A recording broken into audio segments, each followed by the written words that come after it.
Hello and welcome to Overanalyze. My name is Levi and today I'll be covering District 27-1A. Alright, for kind of location, this district covers a large area all the way from Palestine to all the way out to Henderson, even down to Nacogdoches, and even out towards Huntsville. From there, it's just a large area, very spread out, similar to the last couple of districts actually. Region 4 is, there's a lot more space in between these schools. Alright, for teams, we've got Apple Springs, Centerville, and Groveton, near Groveton, Kennard, Laneville, Martinsville, Netchess, Slocum, I think, and Wells. So there is some movement here. We got Oakwood. They left to District 26. Martinsville, I think, is new. I cannot find them on the previous alignment. And Slocum came from District 20 in 2A. Also, there's like no games here. Only the Netchess games are entered in. So, gonna be a short video today. Even though I am gonna be covering Netchess, who made it to state. So they made it to, anyways, Netchess, they made it to state. They lost to Robert Lee in the semis. They actually had a couple of close games in the third and the fourth rounds against Chimero and McMullen County.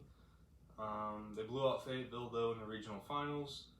And they lost by 2 in the state semis. I saw the last, 30 seconds of the game or whatever.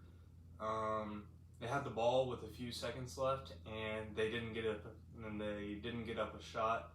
It was sad to see them go out like that. But I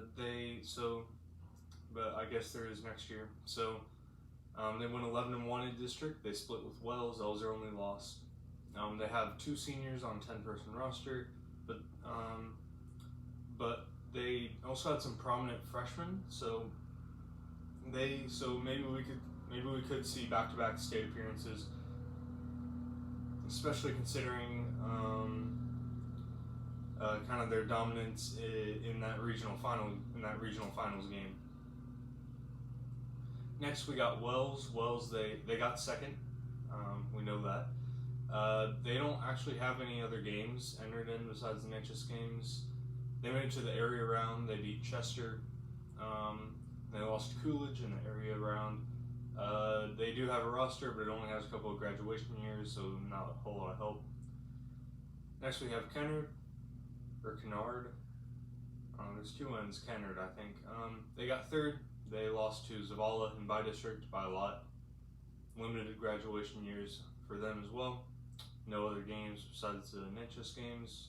They lost by a lot, those 2. Next team. So actually the team that got 4th in this district is Oakwood, but they are leaving. But Slocum, they did get 3rd in their district, in a 2A district as well. They lost in by-district round to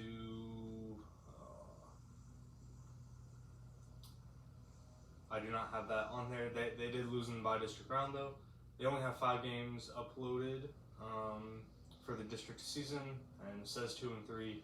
But they lost to the good teams and they beat the bad teams.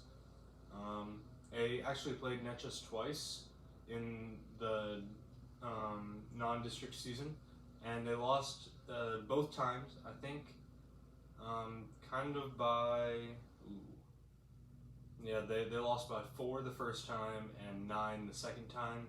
So it was pretty close. So I guess that puts them kind of on the same level as Wells, because it looks pretty similar to the Wells line. They also have limited graduation years on their roster. It's not a whole lot going on here. Final predictions time. With the move to from 7 teams to 8, they will now play 14 games. I have Netchess at 14-0, Wells at 11-3, Slocum at 11-3, Kennard at 8-6, and then the bottom. The last 4 teams, there is nothing on them. The only reason I even covered Kennard was because they did make the playoffs, and I know that they made the playoffs. But really, if they didn't, then I probably wouldn't have found enough to cover them. So I have a Wells and Slocum split, and then the bottom 5 teams, one of them will make the playoffs. And they will probably lose in by district because, as we'll see tomorrow, District 28 has a couple of good teams. So yeah, that's really all I have for District 27. Again, really pretty short today, even with the state, even with the team that made it to state. Tomorrow I'll cover District 28 1A. Thanks for watching.